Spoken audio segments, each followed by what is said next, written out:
SIR এর নামে ওরা সব আমাদের নামগুলো কেটে বাদ দিচ্ছিল না আব্বা? একটু হ্যাঁ না বলুন। শুভেন্দু বাবু বলল 1,20,00,000 রোহিঙ্গা অনুপ্রবেশকারী ওদের এখানে রাখবো না। আল্লাহর কি মঞ্জুর দেখো খোকা, এই পর্যন্ত 91 লক্ষ লোকের নাম বাদ গেছে, তার 63 লাখ হলো হিন্দু। এটা জানো কিনা? হ্যাঁ না বলো।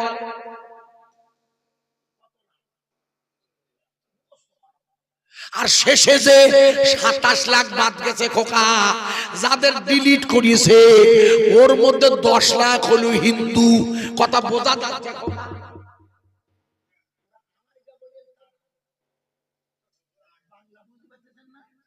মনে করে দেখুন, শুভেন্দু বাবু অমিত শাহ বলেছিল একটাও হিন্দুর নাম বাদ যাবে না। ও কাকা, দক্ষিণ 24 পরগনায় 5 লক্ষের বেশি বাদ গেছে, এখনো 2 লাখের নাম উঠেনি। জানো তো খোকা? ও খোকা, আপনারা জানেন না ওরা সাসাদের বাদ দেবে, যত কাটার চেষ্টা করেছে। সাসারা নরেন্দ্র মোদীর মতো নয়। কেন? 2027 ফেব্রুয়ারি নরেন্দ্র মোদী ইসরায়েলে গিয়েছিল, মনে আছে?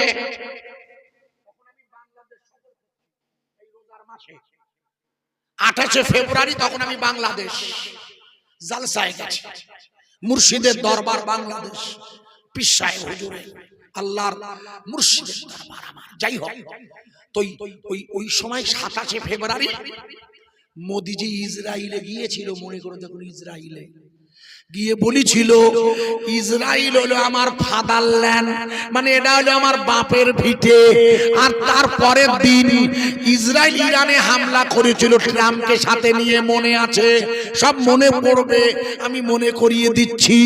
মনে করে দেখুন, মিস্টার মোদিজি ইসরায়েলে গিয়ে বলল ইসরায়েল হলো আমার বাপের ভিটে।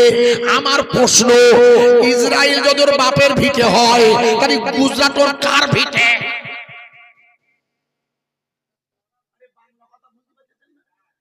ইসরায়েল যদি ওর বাপের ভিটে হয় তাহলে ও অনুপ্রবেশকারী না? এই তো এর চেয়ে সোজা করতে পারবো না। আমার ওয়াজ বুঝতে পারছিস না? এর চেয়ে সোজা করা যাবে না খোকা। ও বলল ইসরায়েল আমার বাপের ভিটে, ফাদারল্যান্ড। আর আমরা বলি 14 নম্বর গোপালনগর আমাদের বাপ দাদা, 14 পুরুষের বাপের ভিটে, আমাদের কাগজপত্র ওকে। ঠিক না খোকা? মনে করে দেখুন, রমজানুল মোবারকের মাস ওরা বেছে নিয়েছিল।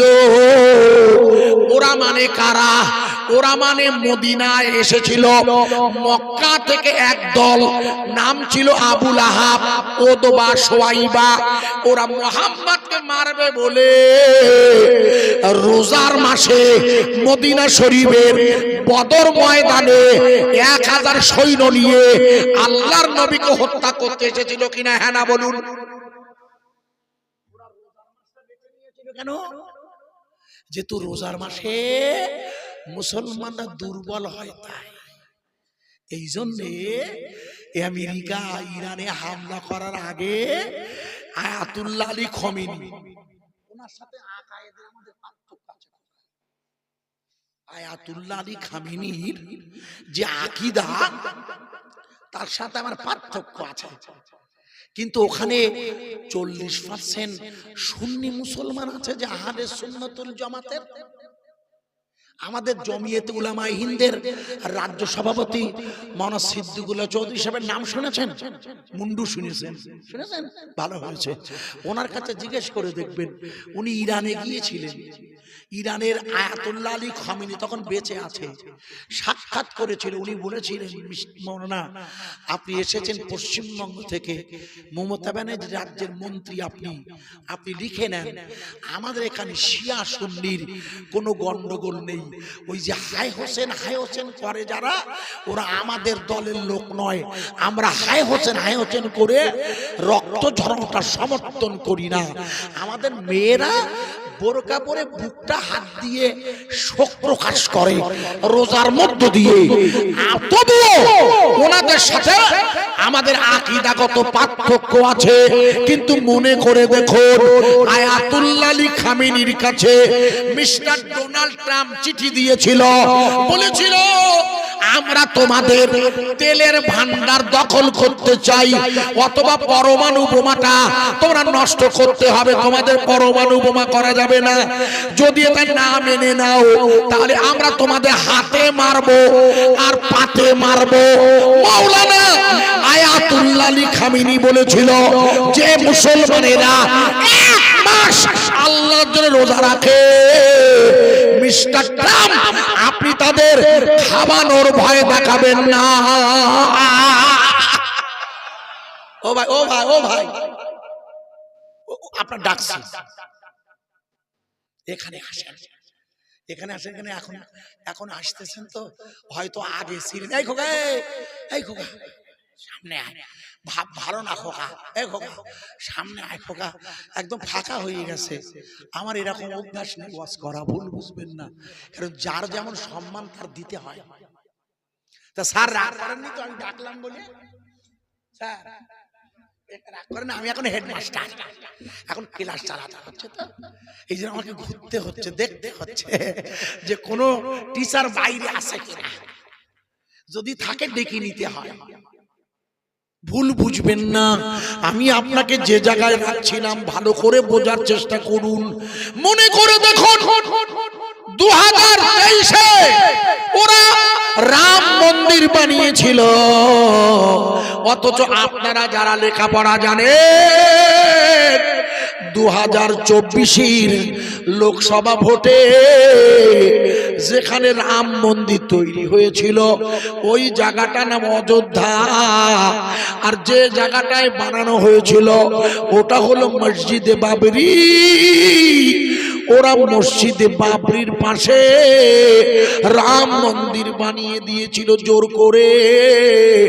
অথচ আপনারা মনে করে দেখুন 2024-এর লোকসভা ভোটে ওই রাম মন্দির যে জায়গায় বানিয়েছিল ওরা, জায়গাটার নাম অযোধ্যা, লোকসভাটার নাম হলো ফৈজাবাদ। ওই লোকসভাতে ভারতীয় জনতা পার্টি তথা মোদী দল গোহারা হেরে গিয়েছিল, ঠিক না?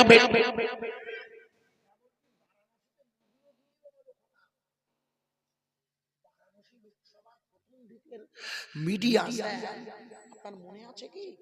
মনে করে যখন শুভেন্দু বাবুর সাথে মুখ্যমন্ত্রীর লড়াইয়ে অলরেডি তো বলে দিয়েছিল মুখ্যমন্ত্রী 1605 ভোটে জিতে গেছে, নিউজে দিয়েছিল, মনে করে দেখুন। অথচ তার খানিকক্ষণ পরে খবর হলো শুভেন্দু বাবু জিতে গিয়েছে। এটা রাজনীতির কচকচানি, উনি আমার মাথা ব্যথা নেই, আমি শুধু বোঝাতে চাইছি আপনাদের বিষয়টা। ভাই যেখানে রাম মন্দির হয়েছে সেই এলাকার হিন্দু ভাইরা কিন্তু মোদিজিকে ভোট দেয়নি। আমার কথা কি বোঝা যাচ্ছে? হ্যাঁ না বলুন।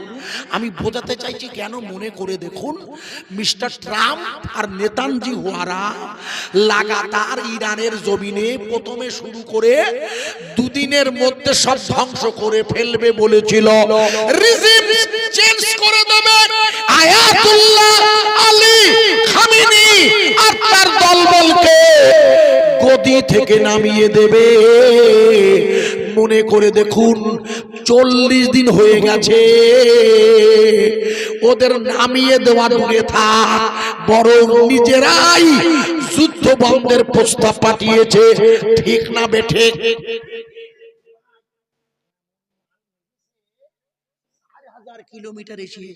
4,000 কিলোমিটার এসে যেই পড়িয়েছে আমাদের মোদির মুখ তখন শুকিয়ে গিয়ে মোদি বলে সর্বনাশ, ও যে আমার গা বাড়ির দিকে আসতেছে, বুঝতে পারেননি? আমার গা বাড়ি মানে ভারতে। এমনিতে তখন তেলের জাহাজ বন্ধ করে দিয়ে বসে নিয়েছে হরমুজ প্রণালীতে। মনে করে দেখুন, ইরান বলছে তোমরা ওই ইসরায়েলে গিয়ে বলিলে ওটা আমার ফাদারল্যান্ড, বাপের ভিটে।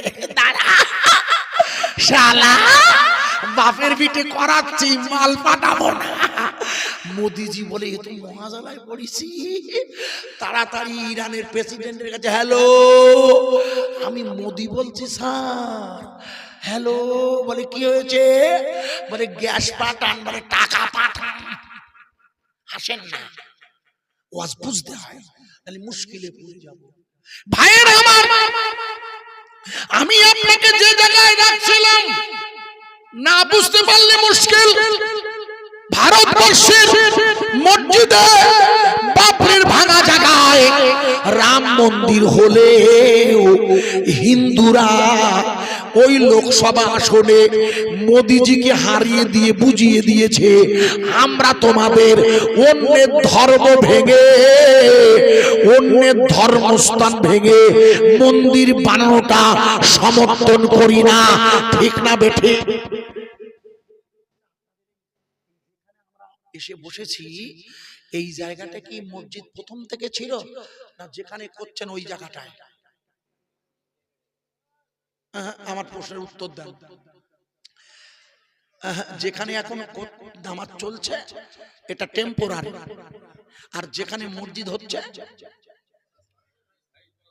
না না না, ওইটা কি আগে ওইটাই মসজিদ ছিল? তাহলে ছিল এইটা স্যার, আমাকে বুঝতে দেন, আমি যা জিজ্ঞেস করছি। তাই এটা ছিল পুরাতন, যেখানে এখন আছেন, এখন নতুন বিল্ডিং করছেন, এখানে আর মসজিদ রাখবেন না, তাই সেটা ঠিকই আছে। আমি যেটা বোঝাতে চাচ্ছি এই কারণটা মনে করে দেখুন, আপনাদের মনে নেই বলে এই জায়গাটায় মসজিদ হয়েছে, ওই জায়গাটার আগে যেটা করছেন তার আগে এইটা না, কিন্তু এই জায়গায় এখন হবে না কেন? না শুরু নয়, মনে করে দেখুন, আপনাদের মনে নেই ইব্রাহিম আলাইহিস সালাতু ওয়াস সালাম, আপনাদের মনে থাকে না যখন আল্লাহর কাবা বানাবে নতুন করে, নূহ নবীর জমানায় যে কাবাটা ধ্বংস হয়ে গিয়েছিল প্লাবনে, ওই কাবা শরীফটা ধ্বংস হয়ে গেছিল নূহ নবীর জমানার বন্যায়। সম্ভবত মনা সাহেব যে আসছেন বোধহয়, সম্ভবত, মানে এটা আমি গাড়ির একটা গাড়ি আসছে বলে, হ্যাঁ মনে হয় উনি নাকি, দেখুন আপনাদের অতিথি কিনা আমি জানি না, তবে সম্ভবত উনি হতে পারেন আলহাজ মুফতি মাওলানা রজব আলী সাহেব জি হবে বলে মনে হয়। আপনারা একবার খেয়াল রাখুন, বাইরের মেহমান, অনেক দূরের মেহমান, আল্লাহ পাক যদি উনি হন খবর দেবেন, আমি শুকরিয়া আদায় করব। কেন আজকে বিকালবেলা আমার মোবাইল দেখুন, আমার ড্রাইভার বলছে গতকাল আমি জলসা করে গিয়েছি, আপনি গাজীপুর যান, পূর্ব গাজীপুর, আপনি জলসা করে, দুটো জলসা করেছি কাল, তাহলে এখানে আসার কথা, এসে যেতাম সহজভাবে, ভাই জানে যারা যোগাযোগ রাখছিল, কিন্তু আমি বাড়ি গিয়েছিলাম, ড্রাইভার বলছেন বাড়ি যাই, আজকে তো শুধু এইখানে একা আসবো। এবার 4টের মানে সকালবেলা থেকে মানে মোবাইল ঠিক লাইন পাচ্ছে, শেষে খবর পেলাম বলছে আমার খুব শরীর খারাপ, আমি গাড়ি চালাতে পারবো না। আর সত্যি তাই, শরীর খারাপ বলে জোর করা যায় না। তাই বলে এমন সময় তুমি বলিস গাড়ি পাওয়া যে কঠিন।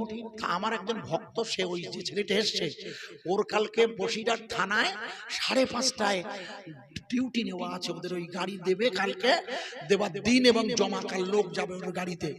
ওই আসার পথে আমার বলছিল হুজুর এত দূর তা তো জানি না, ভাবলাম ভোরে বাড়ি যাবেন, আমি বললাম ভোরে হোক আর 1 ঘন্টা লেট হোক, এসে যখন পড়েছি খোকা আর জ্বালাতন করিস না খোকা, তোর হাত দোকান ধরি, তুই মাত্রা ঠান্ডা রাখান, ওখানে তো আগের থেকে নাম লেখানো ব্লু বুক, ওখানে ও তো ব্লু বুক দেবে না ফিরোটা না পৌঁছালে, তবু বিশ্বাস করুন আল্লাহর মঞ্জুর সময়ের অনেক আগে আমি এসে পৌঁছে মৌলাজির ওয়াজ শুনছিলাম। উনি এসেছেন কিনা খোঁজ নিন, আমি আপনাকে যে জায়গায় রাখছিলাম বোঝানোর জন্য। একটা বক্স 2 ধারে দিলে সবটাই আওয়াজ আসবে, ডবল বক্সিং করা শব্দ কেটে যাচ্ছে, এখানে ডিজি দিতে হয়, মাইকলাকে জিজ্ঞেস করে দেখবেন, ওর জন্য বাড়তি ভাড়া লাগে একটু, যদিও আপনাদের জানা নাই বলে হয়তো এটা ঘটিয়েছেন আপনারা, তা হোক। এই অবস্থাতেই চেষ্টা করছি আমরা।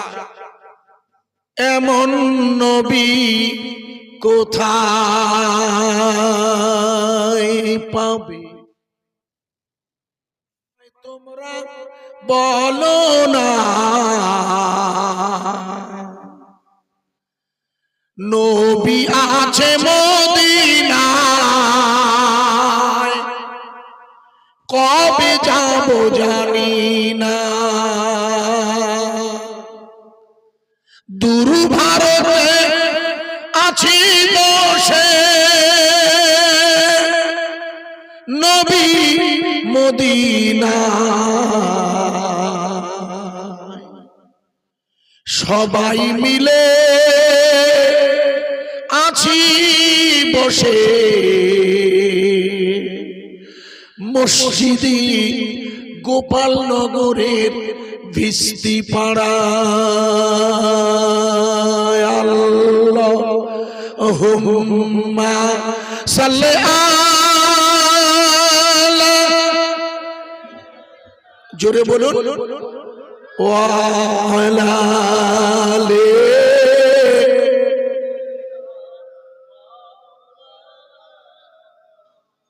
সাল্লাল্লাহু আলাইহি ওয়াসাল্লাম। আউযু বিল্লাহি মিনাশ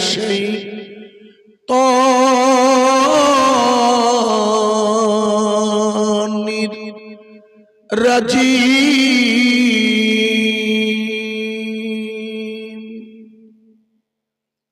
বিসমিল্লাহির রহমানির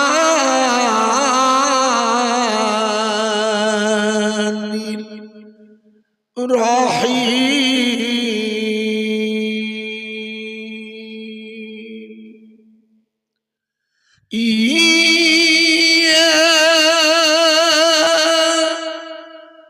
ইয়্যাকা না'বুদু ওয়া ইয়্যাকা নাস্তাঈন।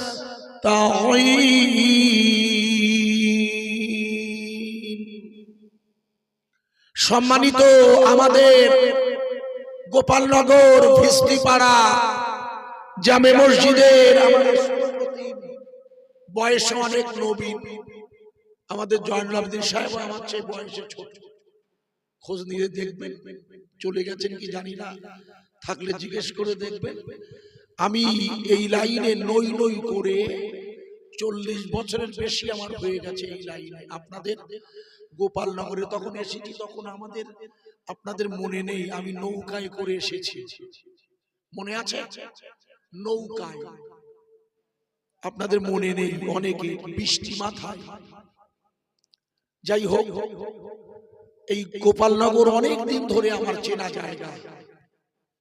আল্লাহ পাকের মঞ্জুর হয়েছে আপনাদের কাছে এই সুন্দরতম সওয়ালের পুণ্যময় চাঁদের শেষ লগনে পবিত্র জিলকদের শুভ আগমনের এক সুন্দরতম, এটি হলো পবিত্র জুমার রাত। আল্লাহ পাক যদি আমাদের হায়াতে রাখেন, আগামীকাল ইনশাল্লাহ। আর এই জন্য প্রথমে একটা জিনিস আপনাদের শিখিয়ে দিই, যিনি যত বেশি পরিমাণ দরুদ শরীফ পড়বেন, তিনি তত বেশি পরিমাণ আল্লাহর রাসূলের নৈকট্য লাভ করবেন। আমার বাংলা ভাষা বোঝা গেছে কি? দরুদ শরীফ কি করে দেয়? দরুদ শরীফ আমাদের গুনাহ মাফ করিয়ে দেয়।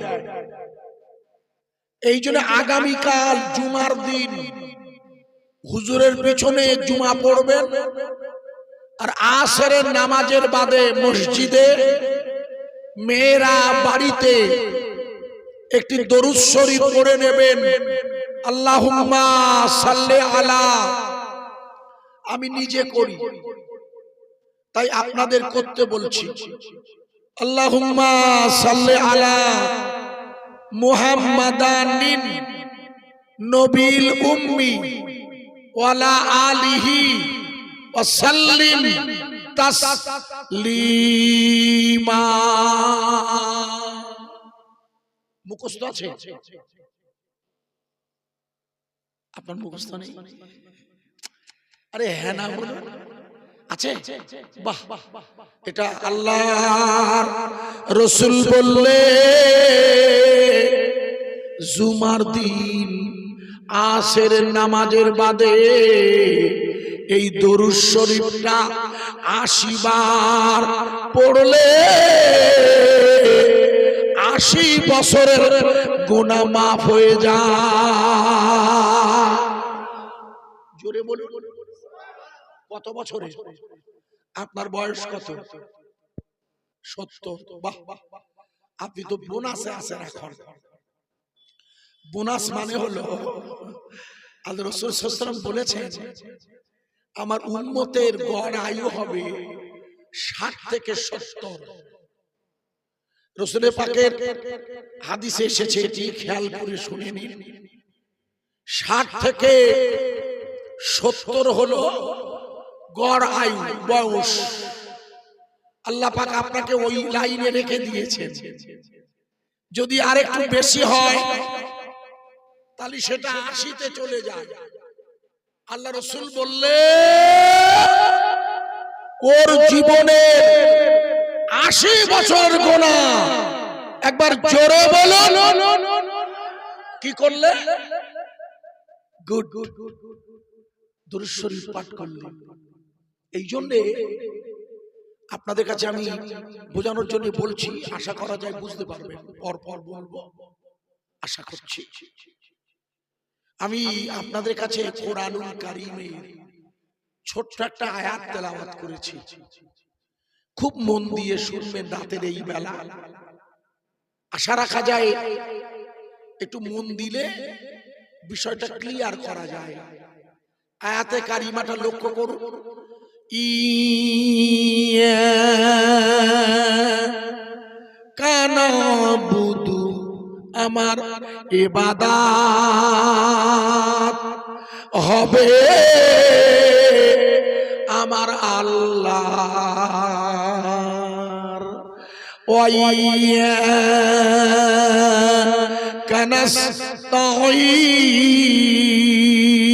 নাস্তাঈন, আমার সাহায্যের মালিক হলো আমার আল্লাহ। বুঝে বলবেন, বুঝে সুঝে বলবেন। কেন? এই জন্য বলতে বলছি, বুঝে বললে সুবিধা হয় আপনার। আমি আপনাকে আবেদন রেখেছি, ইয়্যাকা না'বুদু, আমার ইবাদত হবে কার? একটু জোরে বলুন, আরো জোরে। তাহলে ইবাদত যদি আল্লাহর হয়, সাহায্যের দায়িত্ব কার? চিল্লে বলুন। শুধু এইটুকু আয়াত আমি আপনাদের খিদমতে পেশ করেছি আজ। মন দিয়ে শুনবেন, তাহলে আশা করা যায় বোঝা যাবে। ইবাদত হবে আল্লাহ। আচ্ছা, আল্লাহ ছাড়া আর কারোর কাছে ইবাদতের জন্য মাথা নত করা যায় না কেন?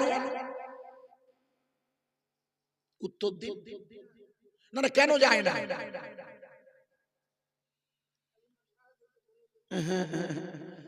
ও না, আমি জিজ্ঞেস করছি আল্লাহ ছাড়া আর কারোর কাছে কিছু চাওয়া যায় কি? ইবাদত মানে তো না, চাওয়া যায় না। কেন যায় না? না, কারণটা বলছি। কেন? কে? ঠিক বলেছেন, কিন্তু আমার মনে হয় আর একটুখানি আপনাদের মাথায় আমি ঢোকাই দিলে বুঝতে পারবেন আরো।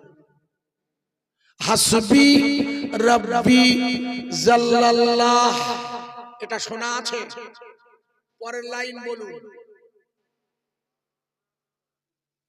মুখস্থ নেই? হাসবি রাব্বি জাল্লাল্লাহ মাফি কলবি গায়রুল্লাহ নূর মুহাম্মদ সাল্লাল্লাহু লা ইলাহা ইল্লাল্লাহ। আমি আপনাকে জিজ্ঞেস করছি, বলতে পারেন এই যে লাইন চারটি পড়লাম, এই লাইন চারটি পৃথিবীতে প্রথম পড়েছিলেন কে? এই লাইন চারটি ইদানিং দেখবেন ইউটিউবে মেয়েরাও গাইছে। এই যে আমাদের ওই ছেলেটার বাড়ি, সেই আমার বাড়ি থেকে আরো দূরে, আমার বাড়ি থেকে ওর বাড়িটা বসিরহাট ব্রিজ পেরিয়ে, বলছিল আমি জানি না, ওর ওই বাড়ি থেকে কালকে আমার প্রথম জলসা আছে হঠাৎগঞ্জ বাজারে, আগামীকাল। ও চেনে, আপনারা চিনবেন না। যাই হোক, তোরা ইউটিউবের কারবার করে, ওদের কাছে জিজ্ঞেস করে দেখো, এই হাসবি রাব্বি জাল্লাল্লাহ এটা মেয়েরাও গাইছে। এটা দেখবেন মেয়েরা, আমাদের দেশের অনেকগুলো মেয়ে শিল্পী ইদানিং তো গজল গাইছে। জানেন ইদানিং মেয়েরা গজল গাইছে না? দে দে দে দে দে দে দে পাল তুলে দে, হেলা করিস না, জিয়ারাতে যাব আমি সোনার মদিনা। এটা মেয়েরা গাইছে, মেয়েরা গজল গাইছে। পিছনে কালী ঠাকুরের মূর্তি দেওয়া, আশ্চর্য কীর্তন হচ্ছে, আর এই গজলটা গাইছে হেলা করিস না, দে দে দে দে পাল তুলে দে। আশ্চর্য। আমি আপনাদের এই আশার পথে যখন জুমাই নস্কর হাট পার হলাম, দুটো ছেলে ওই মোটরসাইকেলের গ্যারেজের কাছে দাঁড়িয়েছিল। তা ওদের কাছে আমি জিজ্ঞেস করছি, আমি 14 নম্বর গোপালনগরে যাব। তো এই দুটো বাচ্চা বললো আমরা ওখানে যাব, নিয়ে যাবেন? চলো আমার গাড়িতে ওঠো। তো ওরা আমাদের যে রাস্তা দিয়ে নিয়ে এলো, হাসপাতাল মোড়, একটা কীর্তনের অনুষ্ঠান হচ্ছে রাস্তায়। এই আপনাদের এই এলাকায় প্রচন্ড ভিড়, হই হুল্লোড়, মেয়েরা নাচছে, ছেলেরাও তালে তালে নাচছে। ওই বাচ্চাদের কাছে জিজ্ঞেস করে দেখো, ইদানিং দেখবেন এই জাতীয় নাচ গানেও ইসলামী গজল গাইছে। ওই আপনার ইউটিউব খুলে দেখুন, ইউটিউবে দেখুন, ইন্ডিয়ান আইডিয়াল বলে একটা অনুষ্ঠান হয়, যেখানে ফিল্মের তারকারা সব বসে থাকে। দেখবেন আমাদের মুসলিম মেয়েরা গিয়েও সেখানে গজল গাইছে। এদের কাছে জিজ্ঞেস করুন, মোবাইল খুলুন, আমি না দেখাতে পারলে ওয়াজ করব না।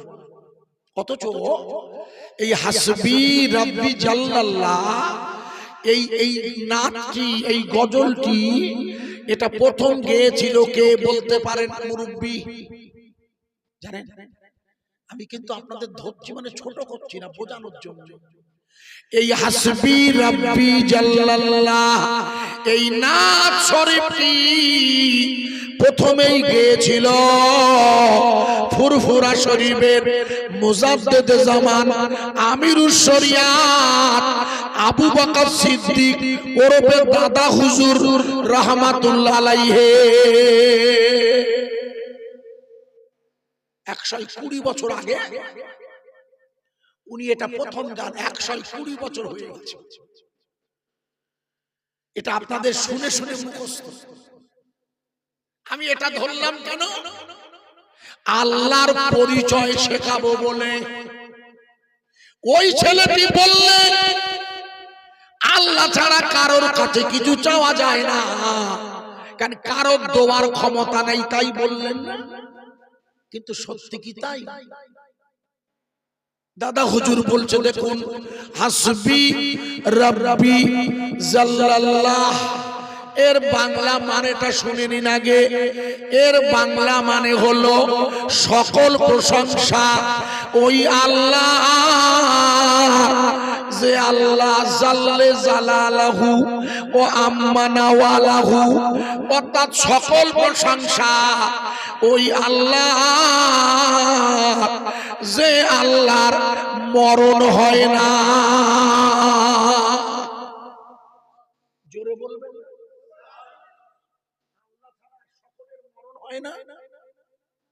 জোরে বলুন। সকলের মরণ হবে না। কুল্লু মান আলাইহা ফান ওয়া ইয়াবকা ওয়াজহু রাব্বিকা যুল জালালি ওয়াল ইকরাম। এই পৃথিবীতে যা কিছু আছে সব ধ্বংস হবে।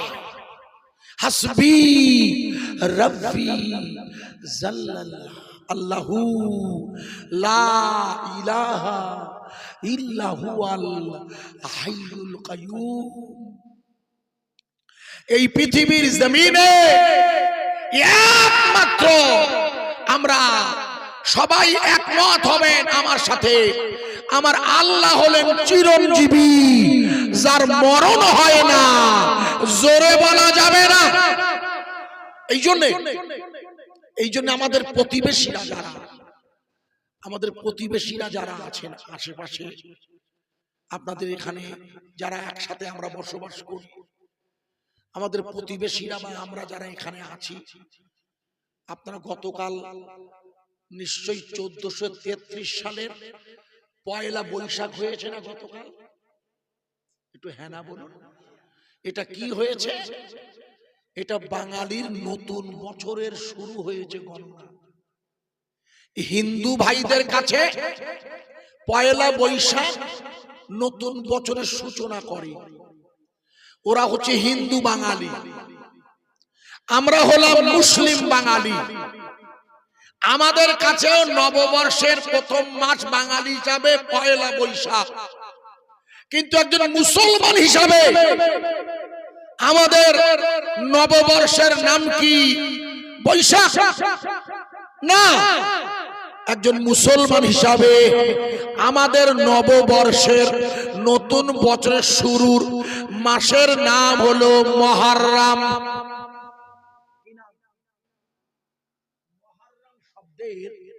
হুজুর আপনাদের মসজিদে খুতবা দেয়, ওই খুতবাতে লেখা আছে দেখবেন, মুহররম শব্দের বাংলা মানে হলো সম্মানিত। মুহররম শব্দের বাংলা মানে, সুন্দর বললেন, ভালো হচ্ছে বোঝার জন্য। ভাই আমি একজন বাঙালি মুসলিম, আমার ধর্মীয় ভাষা হলো আরবি, এই জন্যে আমার নববর্ষের প্রথম মাসের নাম আরবি হলো মুহররম। আমি এখানে ওয়াজ শুরু করেছি, আপনাদের এই দিক দিয়ে একটা মাইকের আওয়াজ আসছে, এক্ষুনি আমার কানে এসেছে। ওরা দেখুন লক্ষ্য করে, ওরা সংস্কৃত ভাষায় ওরা স্তোত্র পড়ছে। ওরা মাইক বন্ধ করে দিন, দেখবেন শব্দ আসছে ওখান থেকে। কি পড়ছে? যা দেবী আসছিল শব্দ আমার কানে এসেছে। এটা কোন ভাষা? এটা সংস্কৃত ভাষা। আমি মুসলমান, আমার ধর্মীয় ভাষা হলো আরবি। একজন হিন্দু বাঙালি, তার ধর্মীয় ভাষা হলো সংস্কৃত। ঠিক কিনা? তাহলে আমরা বাঙালি হিসাবে পয়লা বৈশাখ নববর্ষ বললে হিন্দু ভাইদের নববর্ষের নাম কি তাহলে সংস্কৃতে? ওনার তো নববর্ষ আছে, বুঝতে পারছেন না? ওনাদের নববর্ষের নাম শুনুন, দামালানামা পারানামা সারানামা ব্রহ্মা হো তারমিন্দারা, হো তারমিন্দারা ওং সর্বমঙ্গলা যা দেবী সর্বভূতে শক্তি রূপে ওং নমস্তাস্যায় নমঃ নমঃ। আমি এর বাংলা করে দিচ্ছি। মহান প্রভু সৃষ্টিকর্তা মাসের নাম রাখলেন 12টা। বাংলা মানে করে দিচ্ছি। আমাদের আমার হিন্দু ভাইদের কটা? তাহলে ওদেরও 12, আমাদেরও 12। ওনাদের উৎসব কটা? না বাবা, ও আগে ছিল 12 মাসে 13 পার্বণ, এখন হয়ে গেছে 17 পার্বণ। আর আমাদের মুখ্যমন্ত্রী তো বলেই দিয়েছে, ধর্ম যার যার উৎসব সবার, যতবার উৎসব করো ভুল বুঝবেন। তাহলে আমাদের প্রতিবেশীদের ভালো করে শুনে নিন, বোঝা যাবে। আমাদের প্রতিবেশীদের নতুন বছরের নামটা শোনার আগে মাস যে 12টা, হিন্দুদেরও মুসলমানদেরও আপনারা একমত, আমাদেরও 12। এবার লক্ষ্য করুন ভাই, সৃষ্টিকর্তাকে পারানাম সারানাম ব্রহ্মা, এই পৃথিবীর সৃষ্টিকর্তা হলো পরম স্মরণীয় ব্রহ্ম। তার নাম কি? আল্লাহ পারানাম সারানাম ব্রহ্মা। সংস্কৃত ভাষায় যার নাম হলো আল্লাহ, আল্লাহ, আল্লাহ। আরবিতে তারই বলে আল্লাহ। জোরে বলা যাবে না, আরো জোরে। আল্লাহ সংস্কৃত ভাষায় তারে বলে আল্লাহ। ভাষা আলাদা কিন্তু মূল মালিক এক না। একটু হ্যাঁ না বলুন। ওনাদের নববর্ষের নাম কি বুঝলেন? দামালা নামা। ওদের নববর্ষের নাম হলো সংস্কৃত ভাষায় দামাল। আমাদের কি? গুড। এবার শুনুন, দামাল শব্দের বাংলা মানে কি? আগামীকাল সকালবেলা 14 নম্বর গোপালনগর অথবা কাকদ্বীপ কিংবা জুমাই নস্করের কোন স্কুলের, যদি এখন পুলিশ আছে ভোটের সময় স্কুলগুলো বন্ধ, কোন পণ্ডিতকে জিজ্ঞেস করবে। আমাদের এক হুজুর এসেছিল, তিনি বলে গেছেন সংস্কৃত দামাল শব্দের বাংলা মানে হলো সম্মানিত, আরবিতে মুহররমের বাংলা মানে হলো সম্মানিত। অর্থাৎ দুটো শব্দের মানে হলো এক, ভাষা হলো আলাদা, যেহেতু মালিক হলো এক। জোরে বলা যাবে না।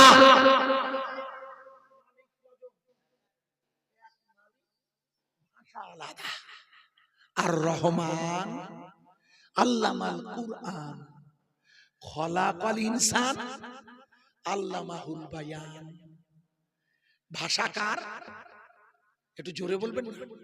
আল্লাহ। সব ভাষার মালিক। এই জন্য দাদা হুজুর লিখেছেন প্রথম লাইন, হাসবি রাব্বি জাল্লাল্লাহ। সকল প্রশংসা ওই আল্লাহর, যে আল্লাহ ধ্বংস হয় নাই। একটু জোরে বলা যাবে না, আরো জোরে বলা যাবে না।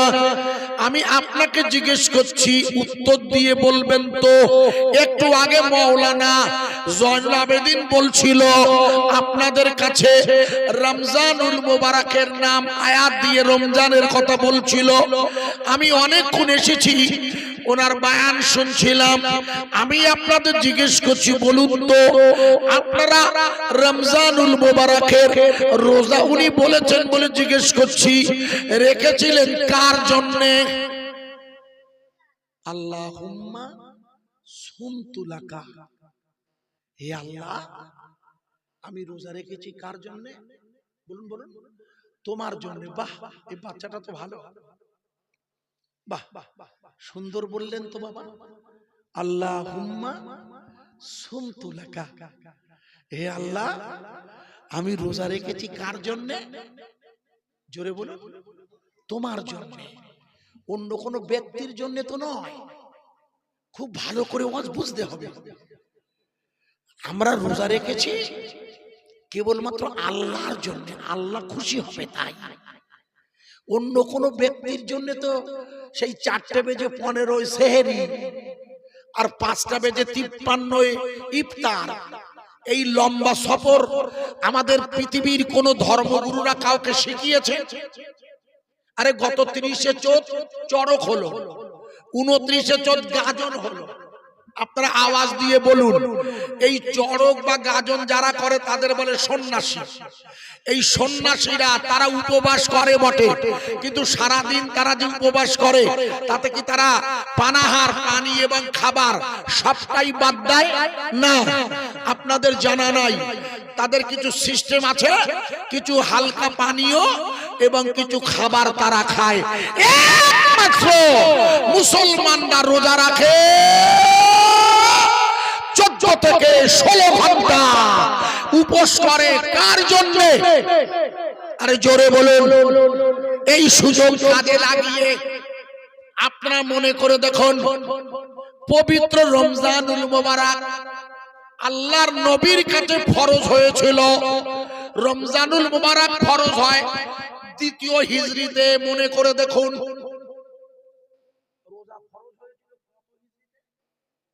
মানে ওটা কোন দিন? ওটা হলো রসুল মক্কা থেকে মদিনায় আসার পরের বছর। হিজরি থেকে, হিজরত থেকে হিজরি, 2য় হিজরিতে রোজা ফরজ হয়েছিল। মনে করে দেখুন। আচ্ছা, রসুল মক্কা থেকে মদিনা এসেছিল কেন বলতে পারেন? বলতে পারেন? পারেন, হয়তো মনে নেই। মনে করে দেখুন, আল্লাহর নবীর উপরে আবু জেহেল অত্যাচার করেছিল বটে, কিন্তু যখন ওরা মিটিং করে বলল মোহাম্মদকে আর বাঁচিয়ে রাখবেন, ওকে মেরে ফেলবো, তখন আল্লাহ বললেন আপনি আর এখানে থাকবেন না। আমার কথা বোঝা যাচ্ছে? অত্যাচার করেছেন, কিন্তু আল্লাহ বলেননি আপনি চলে যান। কিন্তু যখন আল্লাহ রসুলের জীবনহানি হবে, ওরা ওনাকে হত্যা করবে, আল্লাহ রসুলকে আল্লাহ বললেন ওরা আপনার বাড়ির চারিধার ঘিরে ধরেছে, আপনি দরজা খুলে দেখুন, দরজার সামনে কিছু বাড়ি রাখা আছে। ওই বাড়িটা হাতে নিয়ে ফাগ সাইনাহুম ফাহুম লা ইবসিরুন, আপনি বাড়িটা ছুড়ে দিন, আমি আল্লাহ আমার কুদরতের হাতে ওদের চোখগুলোতে অন্ধকার ঢুকিয়ে দেব, আপনি ওদের সামনে দিয়ে বেরিয়ে যাবেন। জোরে বলা যাবে না। একেবারে ফ্রন্ট। ওরা দেখতে পায়নি, ভালো করে শুনে নিন। তাহলে আল্লাহ রসুলকে হত্যা করতে যখন ওরা এলে, তখন আল্লাহ বলেন আপনি আর থাকবেন না, এবার আপনি মদিনায় যান। লক্ষ্য করুন, মদিনায় যাবার যে বছর গেলে সেটা ছিল রবিউল আওয়াল মাস। মুখস্থ করেন, আল্লাহর নবী হিজরত করছেন যেদিন, মুখস্থ করেন, সেদিন ছিল শুক্রবার বিকাল, শনিবার সন্ধ্যা, রাতের বেলা। মুখস্থ করেন, শুক্র শনি।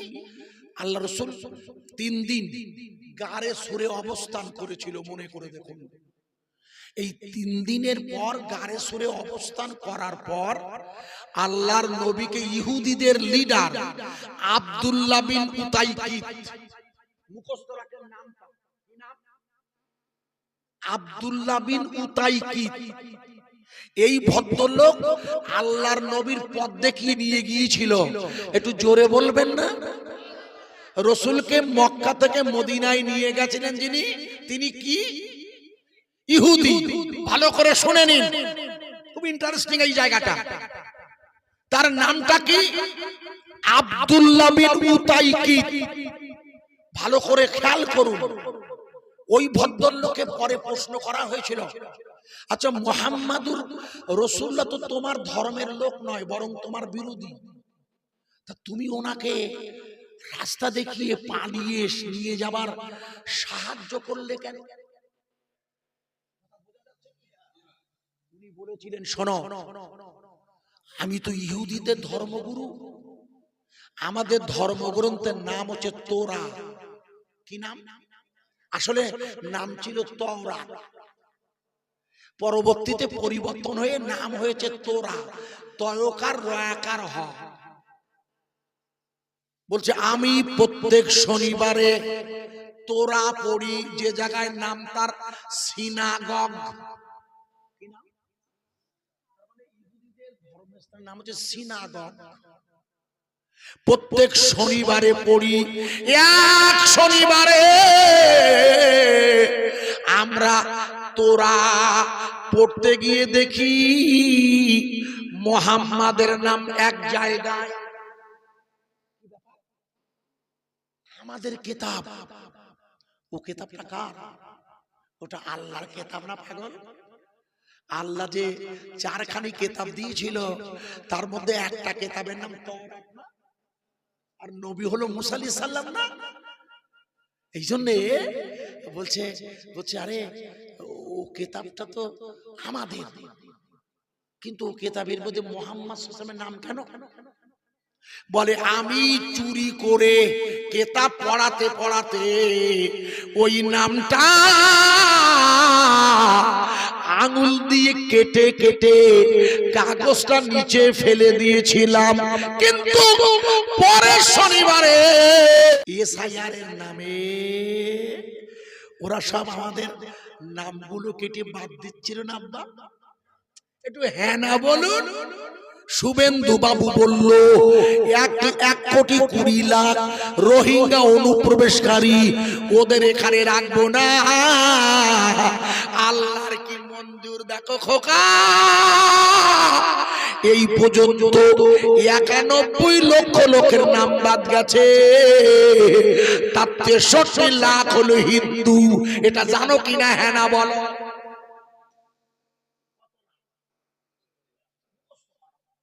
আর শেষে যে 27 লাখ বাদ গেছে খোকা, যাদের ডিলিট করিয়েছে ওর মধ্যে 10 লাখ হলো হিন্দু। কথা বোঝা যাচ্ছে খোকা?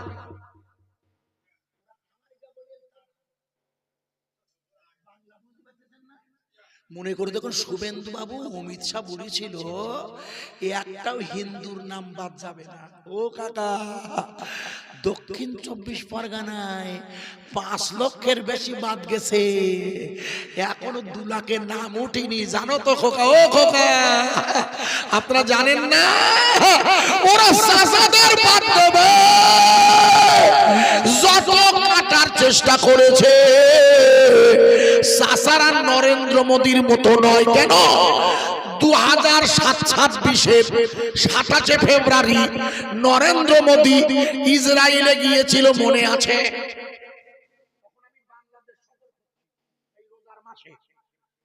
28 ফেব্রুয়ারি তখন আমি বাংলাদেশ জালসায় গেছি, মুর্শিদের দরবার বাংলাদেশ, পীর সাহেব হুজুরে আল্লাহর মুর্শিদের দরবার আমার। যাই হোক, তো ওই সময় 27 ফেব্রুয়ারি মোদিজি ইসরায়েলে গিয়েছিল। মনে করে দেখুন, ইসরায়েলে গিয়ে বলেছিল ইসরায়েল হলো আমার ফাদারল্যান্ড, মানে এটা হলো আমার বাপের ভিটে। আর তারপরের দিন ইসরায়েল ইরানে হামলা করেছিল ট্রাম্পকে সাথে নিয়ে, মনে আছে? সব মনে পড়বে, আমি মনে করিয়ে দিচ্ছি। মনে করে দেখুন, মিস্টার মোদিজি ইসরায়েলে গিয়ে বলল ইসরায়েল হলো আমার বাপের ভিটে। আমার প্রশ্ন, ইসরায়েল যদি ওর বাপের ভিটে হয় তাহলে গুজরাট ওর কার ভিটে?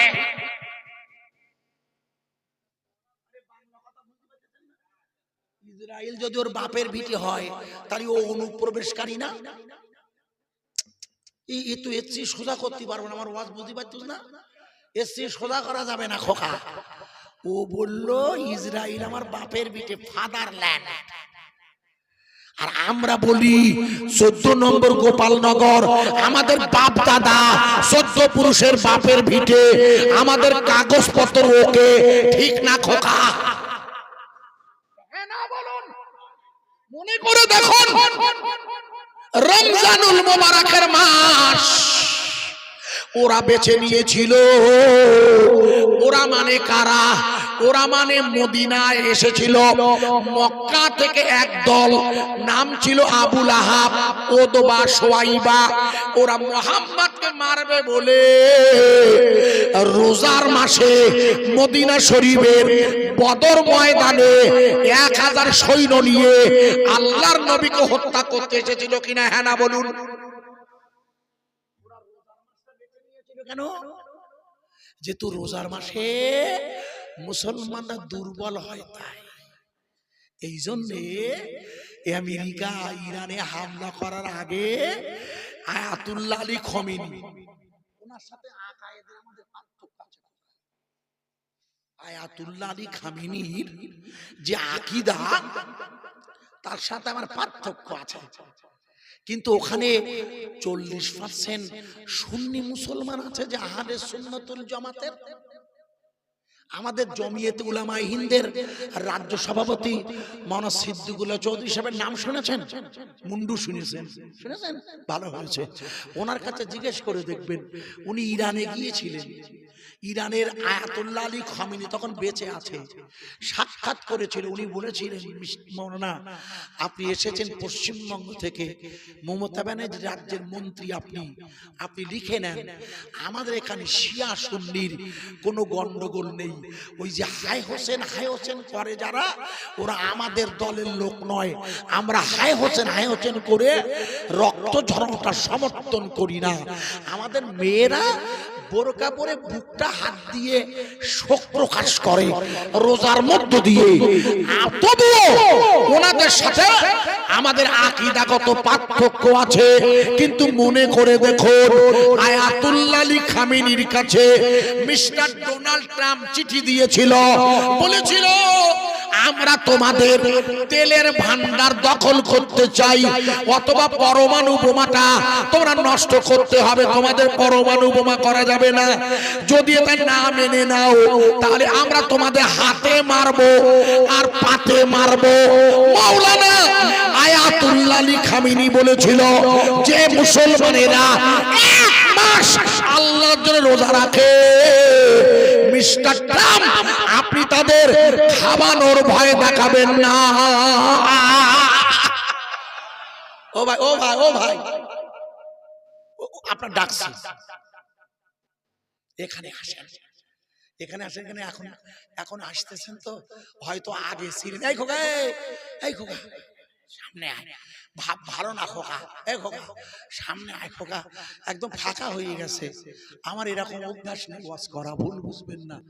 আমি আমার মানে অহংকার করছি না, ফাঁকা হয়ে গেছে। কেন যে লোকজন উঠে গেল আমি বুঝতে পারছি না। তবুও আপনারা যে এখন এসেছেন বা আসছেন, বসছেন, আমার সামনে একটু এসে বসেন, তাতে আমার সুবিধা আছে।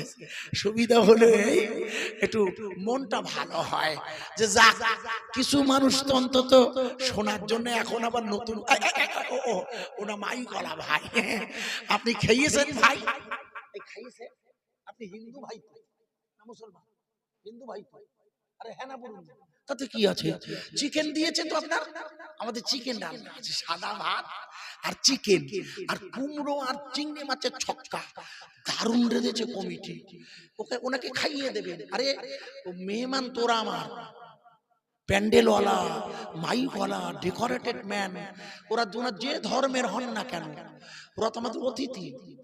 আল্লাহ রাসূল সাল্লাল্লাহু আলাইহি ওয়াসাল্লাম মদিনার মসজিদে বসে আছে, একটা অমুসলিমের লাশ যাচ্ছে, হুজুর উঠে দাঁড়িয়েছিল না? আপনাদের মনে নেই হাদিসটা? মনে থাকে না? হুজুর যখন উঠে দাঁড়িয়েছে, ওমর ফারুক বলছে ইয়া রাসূলুল্লাহ ও তো অমুসলিমদের লাশ। হুজুর বললেন আমি লাশের সম্মান করছি, ধর্মের নয়। একটু জোরে বলবেন না সুবহানাল্লাহ। আল্লাহ রাসূল একজন ইহুদির জানাজা পড়িয়েছিল, মুনাফিকের, মনে আছে আপনাদের?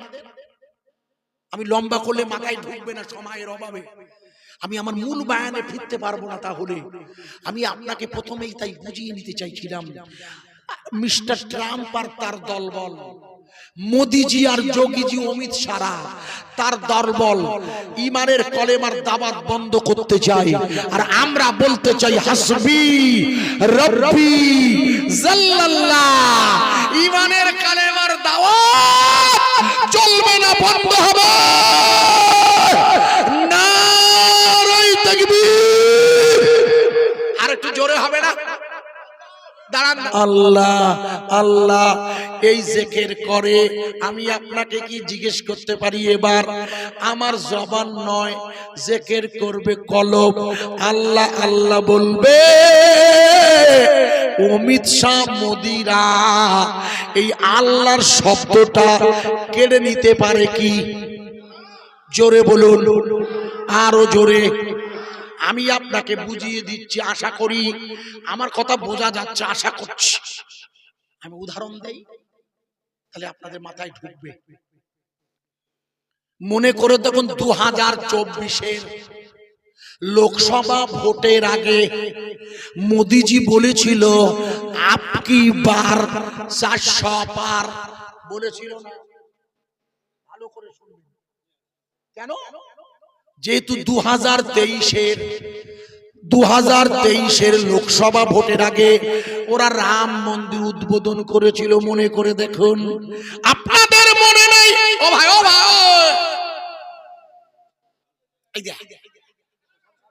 আরে বাবা কই সেটারি, কই এই সেটারি, এই সভাপতি, এই দেখো দিদি, এই সভাপতি সাহেব ভালো আছেন? কিছু মনে করেন, আমি তো জানি না। তাই স্যার, স্যার এখানে আসেন স্যার। আপনাদের আমি তো সব চিনি না, ভুল বুঝবেন না, কারণ যার যেমন সম্মান তার দিতে হয়। তা স্যার রাগ করেননি তো আমি ডাকলাম বলে? স্যার রাগ করেন, আমি এখন হেডমাস্টার, এখন ক্লাস চালাতে হচ্ছে, তো এই জন্য আমাকে ঘুরতে হচ্ছে, দেখতে হচ্ছে যে কোনো টিচার বাইরে আসে কিনা, যদি থাকে ডেকে নিতে হয়। ভুল বুঝবেন না, আমি আপনাকে যে জায়গায় রাখছিলাম ভালো করে বোঝার চেষ্টা করুন। মনে করে দেখুন 2023-এ ওরা রাম মন্দির বানিয়েছিল, অথচ আপনারা যারা লেখাপড়া জানেন 2024-এর লোকসভা ভোটে যেখানে রাম মন্দির তৈরি হয়েছিল ওই জায়গাটা নাম অযোধ্যা, আর যে জায়গাটায় বানানো হয়েছিল ওটা হলো মসজিদে বাবরি। ওরা মসজিদে বাবরির পাশে রাম মন্দির বানিয়ে দিয়েছিল জোর করে, অথচ আপনারা মনে করে দেখুন 2024-এর লোকসভা ভোটে ওই রাম মন্দির যে জায়গায় বানিয়েছিল ওরা, জায়গাটার নাম অযোধ্যা, লোকসভাটার নাম হলো ফৈজাবাদ। ওই লোকসভাতে ভারতীয় জনতা পার্টি তথা মোদী দল গোহারা হেরে গিয়েছিল, ঠিক না?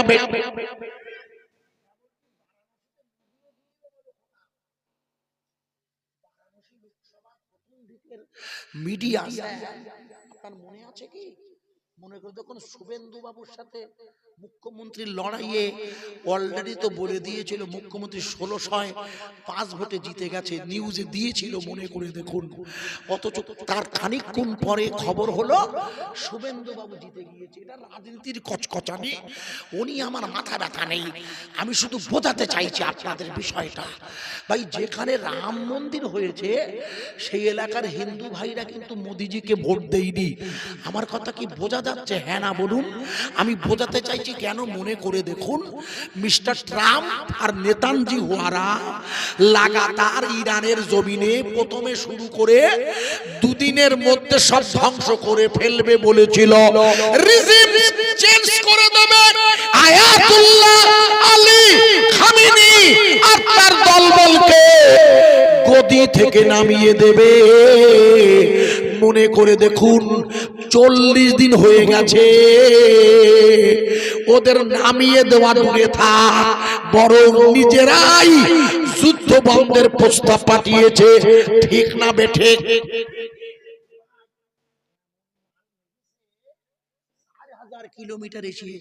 4,000 কিলোমিটার এসে যেই পড়িয়েছে আমাদের মোদির মুখ তখন শুকিয়ে গিয়ে, মোদি বলে সর্বনাশ, ও যে আমার গা বাড়ির দিকে আসতেছে, বুঝতে পারেননি? আমার গা বাড়ি মানে ভারতে। এমনিতে তখন তেলের জাহাজ বন্ধ করে দিয়ে বসে নিয়েছে হরমুজ প্রণালীতে। মনে করে দেখুন ইরান বলছে তোমরা ওই ইসরায়েলে গিয়ে বলিলে ওটা আমার ফাদারল্যান্ড, বাপের ভিটে। দাঁড়া শালা, বাপের ভিটে করাচ্ছি, মাল পাঠাবো না। মোদিজি বলে এ তো মহাজালায় পড়েছি, তাড়াতাড়ি ইরানের প্রেসিডেন্টের কাছে, হ্যালো আমি মোদি বলছি স্যার। হ্যালো, বলে কি হয়েছে? বলে গ্যাস পাঠান, বলে টাকা পাঠান। আসেন না, ওয়াজ বুঝতে হয়, তাহলে মুশকিলে পড়ে যাব। ভাইয়ের আমার, আমি আপনাকে যে জায়গায় রাখছিলাম না বুঝতে পারলে মুশকিল।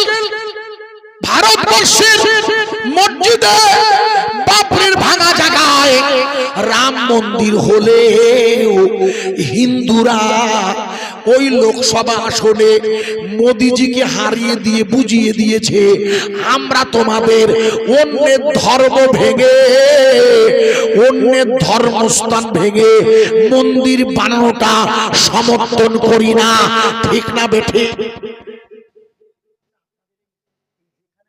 এসে বসেছি, এই জায়গাটা কি মসজিদ প্রথম থেকে ছিল না যেখানে করছেন ওই জায়গাটায়? আমার প্রশ্নের উত্তর দেন। যেখানে এখন নামাজ চলছে এটা টেম্পোরারি, আর যেখানে মসজিদ হচ্ছে, না না না, ওইটা কি আগে ওইটাই মসজিদ ছিল?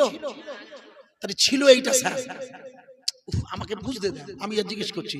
তাই এটা ছিল পুরাতন, যেখানে এখন আছেন, এখন নতুন বিল্ডিং করছেন, এখানে আর মসজিদ রাখবেন না, তাই সেটা ঠিকই আছে। আমি যেটা বোঝাতে চাচ্ছি এই কারণটা মনে করে দেখুন, আপনাদের মনে নেই বলে এই জায়গাটায় মসজিদ হয়েছে, ওই জায়গাটার আগে যেটা করছেন তার আগে এইটা না, কিন্তু এই জায়গায় এখন হবে না কেন? না শুরু নয়, মনে করে দেখুন, আপনাদের মনে নেই ইব্রাহিম আলাইহিস সালাতু ওয়াস সালাম, আপনাদের মনে থাকে না যখন আল্লাহর কাবা বানাবে নতুন করে, নূহ নবীর জমানায় যে কাবাটা ধ্বংস হয়ে গিয়েছিল প্লাবনে, ওই কাবা শরীফটা ধ্বংস হয়ে গেছিল নূহ নবীর জমানার বন্যায়।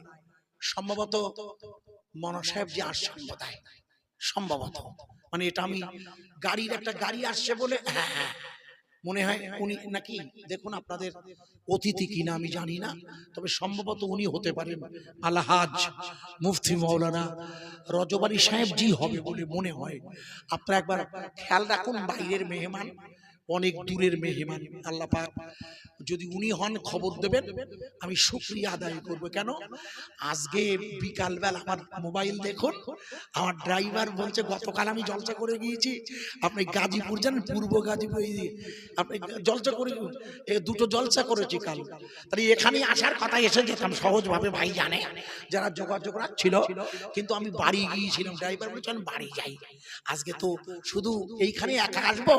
এবার 4টে মানে সকালবেলার থেকে মানে মোবাইল ঠিক লাইন পাচ্ছে, শেষে খবর পেলাম বলছে আমার খুব শরীর খারাপ, আমি গাড়ি চালাতে পারবো না। আর সত্যি তাই, শরীর খারাপ বলে জোর করা যায় না। তাই বললাম এমন সময় তুমি বলিস গাড়ি পাওয়া যে কঠিন। আমার একজন ভক্ত, সে ওই যে ছেলেটা এসছে, ওর কালকে বসিরহাট থানায় 5:30টায় ডিউটি নেওয়া আছে, ওদের ওই গাড়ি দেবে কালকে, দেবার দিন এবং জমা কাল লোক যাবে ওর গাড়িতে। ওই আসার পথে আমার বলছিল হুজুর এত দূর তা তো জানি না, ভাবলাম ভোরে বাড়ি যাবেন, আমি বললাম ভোরে হোক আর 1 ঘন্টা লেট হোক, এসে যখন পড়েছি খোকা আর জ্বালাতন করিস না খোকা, তোর হাত দোকান ধরি, তুই মাত্রা ঠান্ডা রাখান, ওখানে তো আগের থেকে নাম লেখানো ব্লু বুক, ওখানে ও তো ব্লু বুক দেবে না ফিরোটা না পৌঁছালে, তবু বিশ্বাস করুন আল্লাহর মঞ্জুর সময়ের অনেক আগে আমি এসে পৌঁছে মৌলাজির ওয়াজ শুনছিলাম, উনি এসেছেন কিনা খোঁজ নিন। আমি আপনাকে যে জায়গায় রাখছিলাম বোঝানোর জন্য, মনে করে দেখুন নূহ আলাইহিস সালাতু ওয়াস সালামের জামানায় যখন আল্লাহর কাবাটা ভেঙে গেল, আল্লাহ ইব্রাহিম নবীকে বললে আপনি আমার কাবা শরীফটা আগের মতো বানিয়ে দিন। কেন? কাবা কাবা কাবা কাবা কাবা আছে মক্কায়, কাবা খানি কাবা হবে দয়ার নবীর ওসিলায়। জোরে বলা যাবে না, কাবা কাবা কাবা কাবা কাবা আছে মক্কায়, কাবা কাবা খানি কাবা হলো দয়ার নবীর ওসিলায়, বক্ষে আমার কাবা শরীফ, চোখে মদিনা। নবীর দেশে যাব আমি, নবীর দিওয়ানা। আরাফাতে যাব আমি, মিনার তাবু হতে, মুজদালে ফায়রাত কাটাবো ফিরিবার ওই পথে। কাবা কাবা কাবা কাবা কাবা আছে মক্কায়, আর কাবা খানি কাবা হলো দয়ার নবীর ওসিলায়। আল্লাহ বললেন, হে আমার দোস্ত ইব্রাহিম, আপনি আমার কাবাটাকে সুন্দর করে বানিয়ে দিন। আপনাকে হজ করেছেন? হজ ঠিক আছে, হ্যাঁ হ্যাঁ করছেন। কে আপনি? ওখানে বসে কেন? আমার কাছে আসেন। আহা, আমার কাছে আব্বা হজ করেছেন? শুনুন, আপনাকে জিজ্ঞেস করছি, আমার দিকে ফিরুন আর আসুন। আপনি নিশ্চয়ই আমার সাথে একমত হবেন, ওই কাবা শরীফ তোয়াফ করার পরে জমজমের পানি খাওয়ার আগে এক জায়গায় দাঁড়িয়ে 2 রাকাত নামাজ পড়েছিলেন। ওখানে একটা পাথর আছে না, ওই পাথরটার নাম বলুন।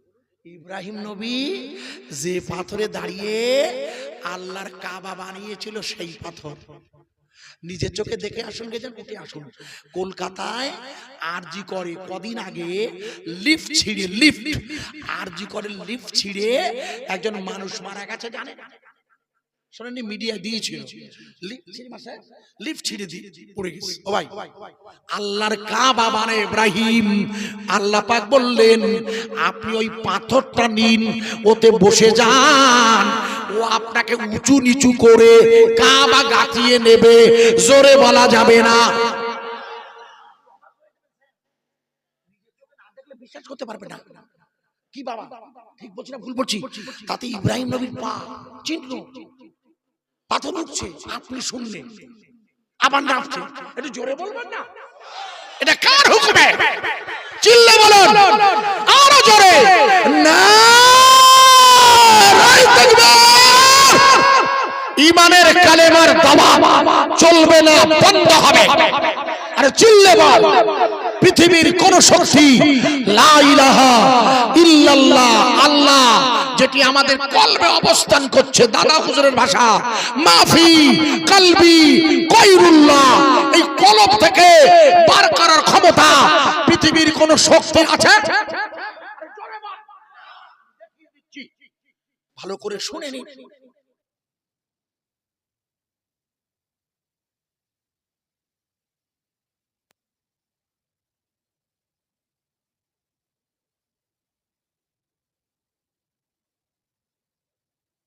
আর তারাগড় পাহাড়ে ওই জাদুকর জয়পাল অজয়পাল উঠে রাজার নির্দেশে পাথর ছেড়ে দিয়েছে।